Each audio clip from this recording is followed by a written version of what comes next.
মনি চালে চকুৰুৱা দেখিবই লাগে জানা। আমাৰ ইয়াৰ ব্ৰইলাৰ মাংস ৰচুন আদা পিছা আছে ধুনীয়াকৈ ভাঙি দিয়া ভাঙি দিয়া ধুনীয়া ভাঙি দিছোঁ। এইটো মিক্স কৰি দিম হালধি অকণমান দিয়া আৰু নিমখ কৈ দিয়ক ভালকৈ কৈ দিয়ক নিজৰ হেৰি হিচাপমতে নিমখ অকণমান দিয়া। আজি দাদাৰ স্পেচিয়েল দেই স্পেচিয়েল আমি বহুত দিনৰ মূৰত আজি বহুত ফূৰ্তি লাগিছে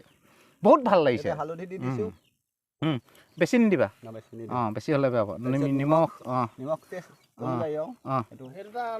আমাৰ জলকীয়া মিলাই দিয়া পিঁয়াজটো মিলাই দিয়া এইখিনি মলি দিয়া মানে সানি দিয়া আমাৰ ভাইটি আমাৰ বিৰু কাকতি আছে চবেই আমি খাইছোঁ মিলি কৰি বহুত ভাল লাগিছে ধনিয়াখিনি মিলাই দিয়া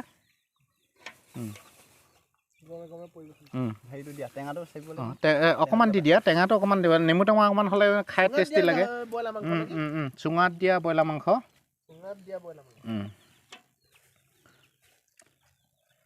আপোনালোকে খাব কেতিয়াবা ঘৰটো বনাই এনেকৈ খালে বহুত ফূৰ্তি লাগে ফূৰ্তিটো বহুত মাংসখিনি ভৰাম চুঙাত মাংসখিনি বহুৱা তুমিও ভৰোৱা লাষ্টত হেৰি কি কয়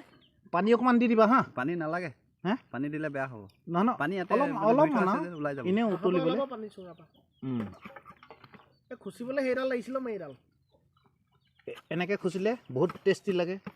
কেতিয়াবা আপোনালোকেও খাই চাব কেতিয়াবা মন গ'লে ঘৰত ফূৰ্তি কৰিব পৰিয়ালৰ লগত ফেমিলিৰ লগত আপোনালোকেও খাব একদম হাৱা নোলোৱাকৈ চুঙাৰ এটা ৰেডি হৈ গৈছে নেক্সটটো চেম একে ষ্টাইলতে সেইটো হালধি পাত কৰিব লাগিব হালধি পাতো লৈছোঁ লগতে হালধি পাত দিলে মানে চেণ্টটো ভাল লাগে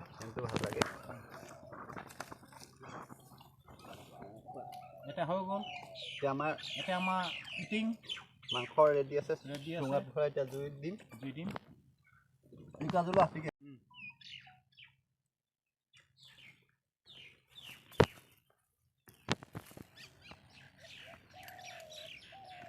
চুঙাকেইটা দি দিয়া চুঙাকেইটা দিম অলপ জুইটো জ্বলাই লৈছোঁ ভালকৈ প্ৰথম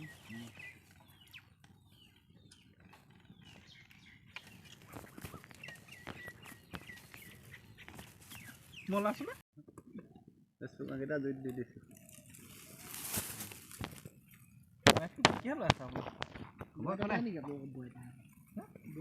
হৈ যাব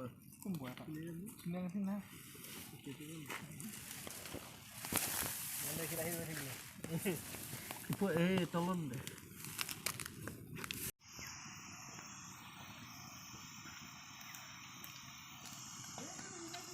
আধা ঘণ্টা জুই দিয়াৰ পিছত আমাৰ মাংস ৰেডি হৈছে এইটো আমি এতিয়া খুলিম এইটো চাউলটো হৈ গৈছে ঐ ভাইটি চোৱাচোন চাউলটো হৈ গৈছে এইটো ফালি দিলেও হয়